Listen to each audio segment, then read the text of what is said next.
Emily Harris couldn't wait for the last day of Westbrook High to be over. As a senior, she was ready to move on to college and leave behind the drama of high school. The final bell rang, and students poured into the hallways, emptying their lockers and saying goodbye to friends. Emily was clearing out her locker when she noticed something odd about the one next to hers. It had been empty all year, supposedly belonging to a student who never showed up. But now, there was a faint scratching sound coming from inside. Curious, Emily leaned closer. The scratching grew louder, accompanied by a muffled whimper. "Hello?" she called out, tapping on the locker door. The sound stopped abruptly.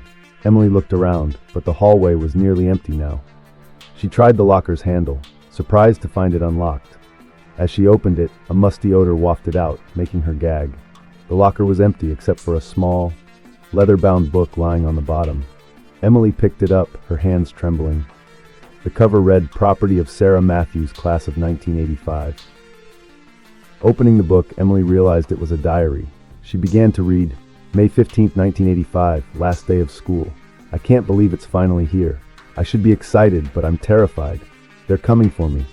I don't know who they are, but they've been watching me, following me. I think they're in the school. I have to hide." Emily's heart raced as she flipped through the pages. The entries became more frantic, describing shadowy figures and whispered threats. The final entry chilled her to the bone. "They found me. I'm trapped. If anyone reads this, please, don't let them take you too. They're always watching, always waiting, and now they're here." The diary ended abruptly. Emily slammed it shut, her mind reeling. She looked up, realizing the hallway had grown eerily quiet. The fluorescent lights flickered, casting strange shadows. As Emily turned to leave, she froze. At the end of the hallway stood a figure in a dark, hooded robe. It didn't move, didn't speak, but Emily could feel its gaze boring into her. She blinked, and suddenly the figure was closer. Blink, closer still. Emily's heart pounded in her chest as she backed away, clutching the diary to her chest. The figure raised a pale, skeletal hand, pointing directly at her. A rasping voice echoed through the hall. "You've seen. You know. Now you belong to us." Emily turned and ran, her footsteps echoing in the empty school. She burst through the front doors, gasping for air. The parking lot was deserted, no sign of the usual last day of school chaos. She sprinted to her car, fumbling with her keys. As she started the engine, she glanced in the rearview mirror. The hooded figure stood just behind her car, motionless. Emily sped away, her hands shaking on the steering wheel. She drove straight home, locking herself in her room. She tried to convince herself it was just a prank, a cruel joke by some classmates on the last day of school. But as night fell, Emily heard scratching at her window. Whispered voices called her name. And when she looked at the diary again, new words had appeared on the final page. "Welcome to eternity, Emily. Your last day of school will never end." Years later, students at Westbrook High still whisper about the girl who vanished on the last day of school. Some say they've seen her in the hallways, a lost soul warning others to beware. And every year on the last day of school, another student disappears, leaving behind only a leather-bound diary and the lingering scent of fear. Jack Thompson slouched in his seat, watching the clock tick away the final minutes of his high school career. Oak Ridge Academy had been his personal hell for 4 years, and he couldn't wait to leave it behind. As the last day of school assembly droned on, Jack's mind wandered to his plans for the summer. The principal's voice cut through his daydreams. "And now, as is tradition, we'll ring the Oak Ridge bell to mark the end of another school year." Jack perked up. The Oak Ridge bell was a source of local legend. Cast in 1902, it had rung every last day of school for over a century. Rumor had it that the bell was forged with metal from a shipwreck, and the souls of drowned sailors were trapped within its bronze curves. As the assembly filed out to the courtyard, Jack felt a strange sense of unease. The sky had darkened, and a chill wind whipped through the trees. He shivered, pulling his jacket tighter. The ancient bell hung in its tower, its tarnished surface gleaming dully in the fading light. The principal gripped the rope, ready to pull. "And now let's bid farewell to another year at Oak Ridge." The rope jerked downward, and the bell began to swing. But instead of the expected clear tone, a low, mournful wail echoed across the courtyard. Students covered their ears, wincing at the unnatural sound. Jack felt dizzy, the world spinning around him. He blinked, trying to clear his vision. When he opened his eyes, he gasped in shock. The courtyard had transformed. Gone were his classmates and teachers. In their place stood figures in old-fashioned clothes, their faces gaunt and pale. They moved with jerky, unnatural motions, like marionettes controlled by an unseen hand. Jack stumbled backward, his heart pounding. He turned to run, but found himself face to face with a tall skeletal man in an antiquated suit. The man's eyes were hollow sockets, and when he spoke, his voice was like grinding stones. "Welcome, Jack Thompson, to the true Oak Ridge Academy. You've heard the bell, and now you'll join us in eternal education." Jack tried to scream, but no sound came out. He felt cold hands grasping at him, pulling him towards the school building. The doors swung open, revealing not the familiar hallways, but a twisted, nightmarish version of the school. Classrooms stretched impossibly long, filled with rows of desks occupied by skeletal students. Ghostly teachers wrote endless equations on boards that bled black ink. And everywhere the sound of the bell echoed, a constant reminder of the moment that had trapped them all. Jack was shoved into a seat, a rotting textbook placed before him. The skeletal teacher at the front of the room turned, fixing him with empty eye sockets. "Today's lesson," it rasped, "is on the futility of escape. You have an eternity to master it." Days blended into nights, into weeks, into years. Jack sat through endless lessons, his mind slowly fracturing under the weight of knowledge no mortal was meant to possess. But every year, on the last day of school, strange things happen at Oak Ridge. Students report seeing a boy in outdated clothes wandering the halls, his eyes wild and pleading. They say he tries to warn them, to tell them not to listen when the bell rings, but his words are always drowned out by the sound of bronze against bronze. And every year, as the final bell tolls, another student vanishes. Another empty seat at graduation. Another name whispered in the halls of the true Oak Ridge Academy, where the last day of school never ends, and the bell tolls for eternity. The legend grows with each passing year. Some say if you press your ear to the old bell on a quiet night, you can hear the faint sound of lessons being recited, of chalk on spectral blackboards. And sometimes, just sometimes, you might hear a boy's voice, begging to be set free. But the bell keeps ringing, year after year, calling new students to join the ranks of the eternally educated. And in the twisted halls of the other Oak Ridge, Jack Thompson sits at his desk, eyes hollow, hand raised to ask a question that will never be answered. For in this school there is no summer break, no graduation, no escape. Only the endless toll of the bell, marking the last day of school that will last forever. Olivia Chen clutched her brand new yearbook, excitement bubbling in her chest as she walked through the halls of Millbrook High on the last day of school. As a junior, she couldn't wait to see all the memories captured within its glossy pages. Little did she know that this yearbook would change her life forever. Finding a quiet spot in the library, Olivia opened the book, inhaling the scent of fresh ink and paper. She flipped through the pages, smiling at photos of her friends and classmates, but as she reached the senior section, her smile faded. There, staring back at her, was a face she didn't recognize. A girl with long, dark hair and haunting eyes. The name beneath the photo read Cassandra Blackwood. Olivia frowned. She knew every senior, but she'd never seen this girl before. Curious, she turned to her friend Emma, who was sitting nearby. "Hey, do you know who Cassandra Blackwood is?" Emma looked up, confused. "Who? I've never heard that name before." Olivia showed her the yearbook, but Emma's eyes widened in shock. "Olivia, there's no one there. That space is blank." A chill ran down Olivia's spine. She looked back at the yearbook, and Cassandra's face was still there, those dark eyes seeming to bore into her soul. "You really can't see her?" Emma shook her head, looking concerned. "Maybe you should go to the nurse. You look pale." Olivia closed the yearbook with shaking hands. As she did, she could have sworn she heard a faint whisper. "You see me.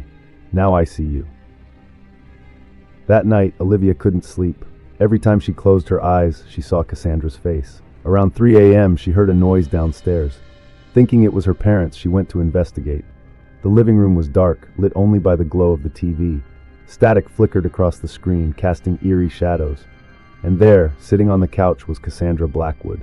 Olivia froze, her heart pounding. Cassandra turned, her movements jerky and unnatural. When she spoke, her voice was like dry leaves rustling in the wind. "Hello, Olivia. I've been waiting for you." "Who? What are you?" Olivia managed to whisper. Cassandra's lips curved into a cruel smile.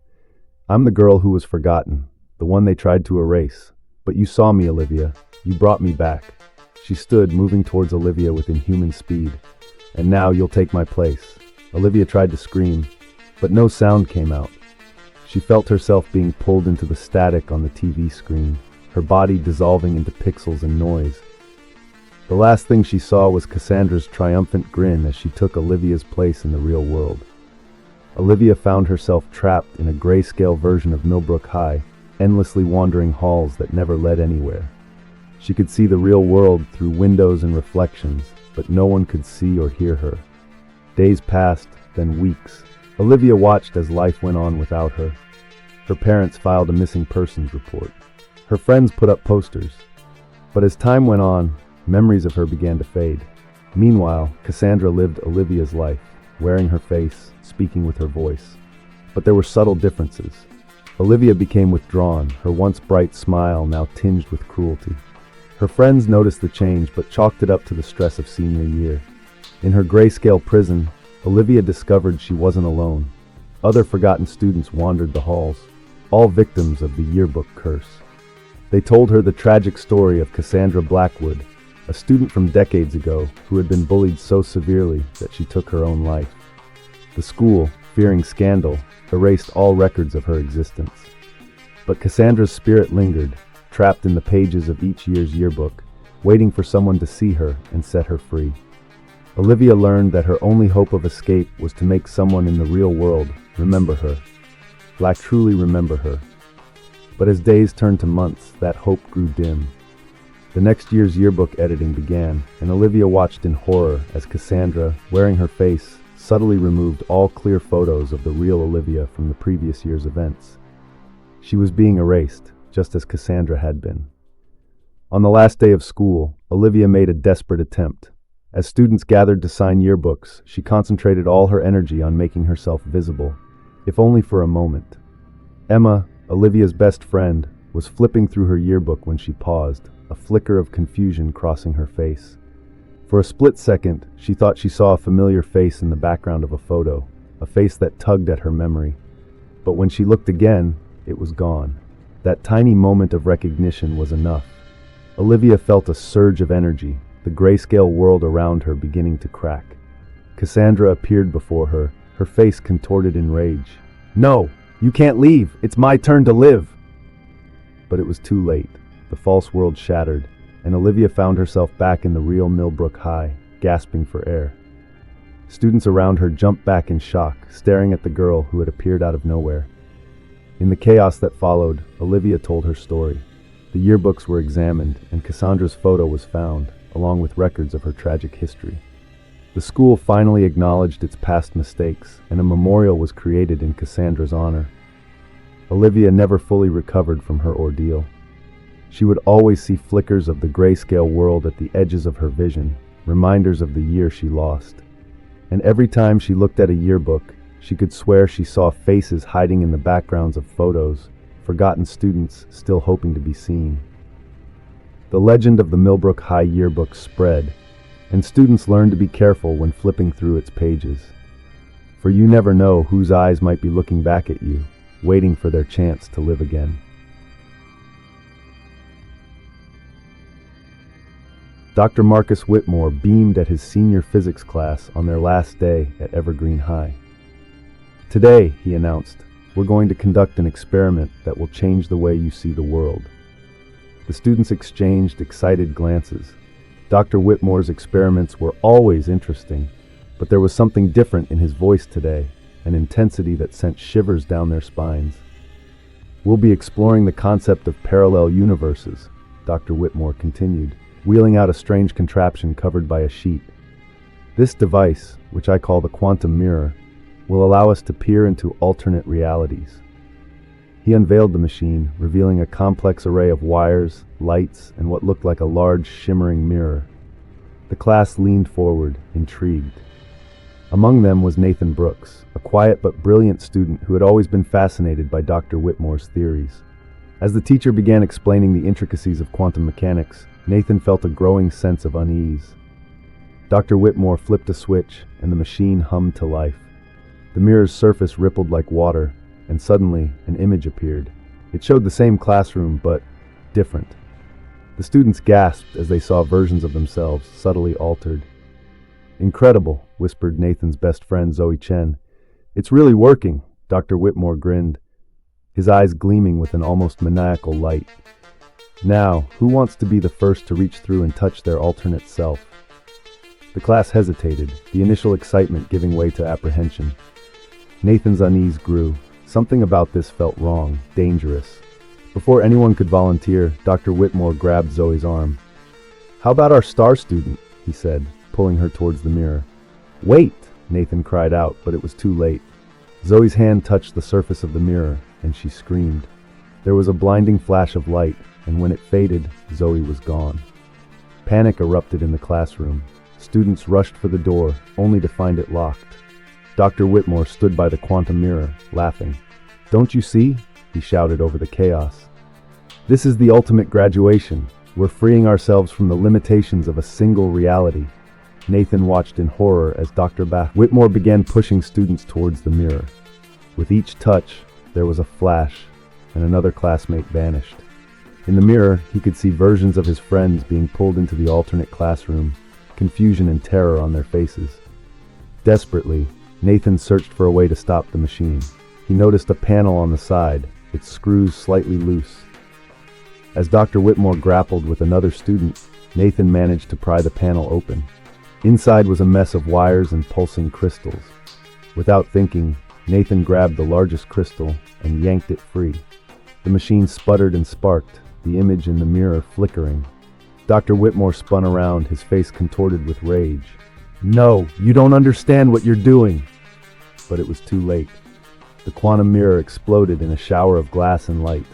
Nathan was thrown backwards, his world dissolving into swirling chaos. When he came to, Nathan found himself still in the classroom, but it was wrong. The colors were slightly off, the proportions of the room subtly distorted, and everyone, including Dr. Whitmore, was staring at him with a mixture of shock and confusion.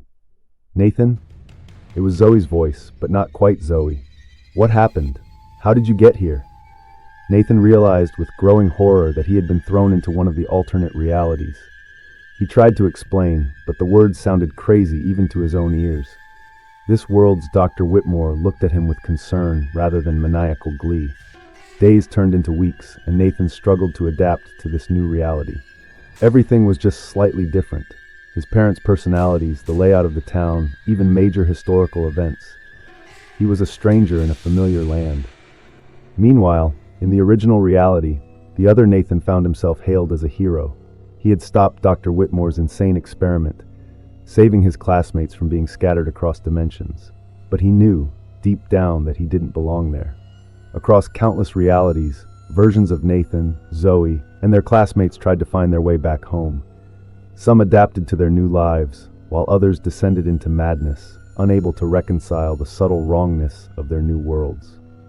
Dr. Whitmore was arrested in some realities, hailed as a visionary in others.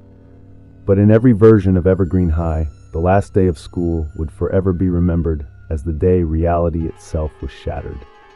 Years later, students at Evergreen High whisper about the physics classroom that's always locked, about the strange noises heard late at night, like the sound of realities grinding against each other. They say that sometimes, if you look closely at your reflection, you might see a version of yourself looking back, silently pleading for help. And every year on the last day of school, a few students swear they see glimpses of other classrooms layered over their own, hear echoes of voices that sound familiar yet strange. The boundaries between realities grow thin, and those lost souls scattered across dimensions reach out, hoping that someday someone will find a way to bring them home.